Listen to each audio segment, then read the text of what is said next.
कहानी की ओर ले जा रहे हैं और उसके पात्र के बारे में हमने परिचित ही नहीं करवाया तो बच्चा कहानी में इंटरेस्ट नहीं लेगा। यदि ध्यान दीजिएगा, यदि हर टॉपिक को पढ़ा रहे हैं, हर कक्षा की बात करें, हर विषय की बात करें,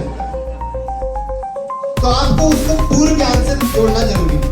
जब तक आप उसके पूर्व ज्ञान से जोड़ेंगे नहीं या दैनिक जीवन से जोड़ेंगे नहीं, तब तक वो उस टॉपिक से परिचित नहीं होगा। तो प्रकृति में यदि देखा जाए तो विद्यमान सिर पर सिर्फ ऊर्जा है।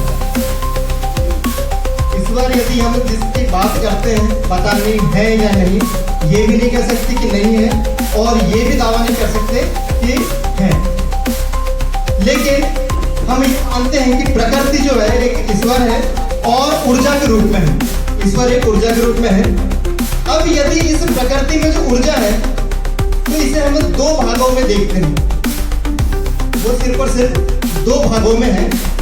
वो है एक तो पदार्थ और दूसरा है विकिरण।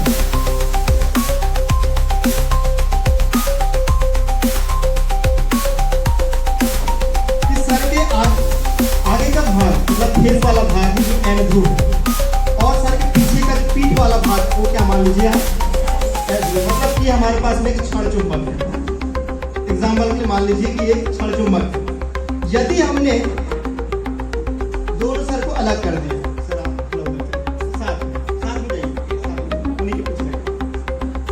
अब देखिए हमने चुंबक को काट दिया, सर के सामने वाला भाग अभी भी एन ध्रुव है और क्योंकि हम जानते हैं पीठ वाला भाग जो है क्या कहलाता है, एस ध्रुव कहलाता है।